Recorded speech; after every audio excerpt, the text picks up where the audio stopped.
Janot Trust here. In this video, we're going to break down Trump's tariffs and why they may make sense for America in the future, right? So President Trump's tariffs are framed by supporters as a long-term strategic play to reshape global trade dynamics and bolster domestic industries, right? Through economists, even though economists remain divided on their efficiency, here's a rationale behind the potential long-term benefits. So you have economic sovereignty and reshoring, right? Proponents argue that tariffs incentivize domestic production by making foreign goods less competitive, right? The administration cites studies showing previous tariffs stimulate U.S. manufacturing output and reshore jobs in sectors like steel. By imposing reciprocal trade barriers, the policy aims to pressure other nations into dismantling their own protectionist measures, theoretically leveling the playing field over time. Addressing structural imbalances, so the tariffs suggest chronic trade deficits like 1.2 trillion in goods for 2024 and non-tariff barriers like duplicative testing requirements that hinder U.S. auto exports. So while critics note trade deficits stem from fiscal imbalances, supporters counter that tariffs could force trading partners to renegotiate terms, potentially reducing asymmetries in market access. So we have geopolitical leverage. So the policy uses economic pressure to advance strategic goals such as curbing Chinese economic practices or stemming cross-border drug trafficking. By treating market access as privilege, the U.S. seeks to extract concessions beyond trade, including immigration and security cooperation. There's theoretical economic gains. So some, analysis, project long-term GDP growth from tariffs, like including the 2024 study suggesting a global 10% tariff could boost U.S. GDP by $728 billion and create 2.8 million jobs through import substitution. The administration also highlights research indicating minimal long-term inflation impacts from previous tariffs. So the political economy considerations, right? Tariffs align with Trump's America First platform, appealing to voters in manufacturing regions. The policy reflects a bet, that short-term economic pain, like the potential inflation spikes, will yield electoral dividends through renewed industrial vitality, right?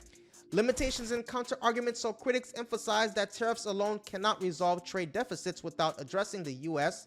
fiscal deficit. Now, there are retaliatory measures, right? China's 34% tariffs on U.S. goods and supply chain disruptions could offset gains. Many economists argue that costs, estimated at $3,800 per household, outweigh uncertain long-term benefits. Now, here are the potential benefits of Trump's tariffs on American manufacturing. So there's the job creation in protected industries.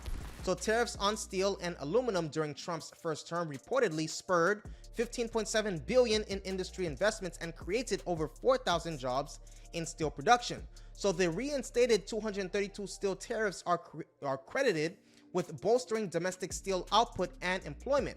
Now, the reshoring incentives are as goes, right? Some multinational corporations, including Audi, Hyundai, and Bosch, have announced U.S. production expansions or new facilities to avoid tariffs, such as Hyundai's $13 billion Georgia plant. Proponents argue that these moves signal a broader shift toward domestic manufacturing. So, in regards to leveling the playing field, tariffs aim to counter foreign subsidies and dumping practices, right? Particularly in China, which have historically undercut U.S. manufacturers. So studies suggest previous steel tariffs reduced affected imports by 24%, while boosting domestic production by 1.9%.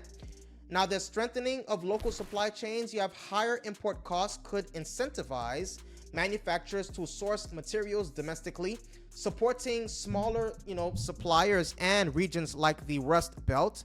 This may reduce reliance on volatile global supply chains. In regards to increased demand for U.S. goods, by making foreign products more expensive, tariffs may drive consumers and businesses toward American-made alternatives, particularly in sectors like steel and automotive components. Policy-driven investments, so the threat of sustained tariffs has prompted companies like Continental and Bosch, right, to explore localized production, potentially spurring long-term capital investments. So, there's a lot of going on, and in U.S. manufacturing infrastructure. So there's also political and strategic support. So the approach has garnered bipartisan backing in some cases, with lawmakers urging tariff reinstatement to protect critical industries. The administration frames this as part of a broader strategy to basically reclaim economic sovereignty. Now, how might Trump's tariffs influence the U.S. trade market? You have economic realities, right? Global trade dynamics. So the U.S. trade deficit is structurally tied to its consumption-driven economy and fiscal imbalances, not solely trade policy. So economists argue tariffs cannot resolve deficits without addressing the U.S. spending income gap. There's the whack-a-mole effect. So reducing deficits with high tariff partners like China or Thailand can simply shift imports to lower tariff countries like the Côte d'Ivoire, redistributing deficits rather than eliminating them. Consumer costs. So tariffs raise prices for imported goods like electronics, apparel, etc., disproportionately affecting low and middle income households. Now, higher costs could dampen consumer spending, a key GDP driver. Now, here are the projected outcomes. So you have the GDP impact. Studies estimate Trump's tariffs, could reduce U.S. GDP by 0.8% when accounting for retaliatory measures. Deficit persistence. So the Tax Foundation notes that even if tariffs reduce imports, the overall trade deficit may persist due to unchanged fiscal policies. There's retaliation risks, right? China and others have imposed counter tariffs at $330 billion of U.S. imports, threatening sectors like agriculture and manufacturing. So how do other U.S. countries typically respond to U.S. tariffs? Well, they respond. They usually have retaliation through counter tariffs. So many nations impose reciprocal tariffs on U.S. exports. Again, we have the China that vowed to defend its interests with countermeasures after being hit with 34% tariffs, while Brazil passed legislation enabling retaliation. The European Union is preparing targeted countermeasures against U.S. levies, emphasizing protection for critical industries like agriculture and green technology. We have diplomatic engagement. So some countries prioritize negotiations to avoid escalation. So India and Malaysia are pursuing bilateral agreements or leveraging existing trade frameworks to seek compromises. Norway and Switzerland have signaled openness to talks aiming to resolve disputes without prolonged trade wars. There's domestic economic adjustments, right?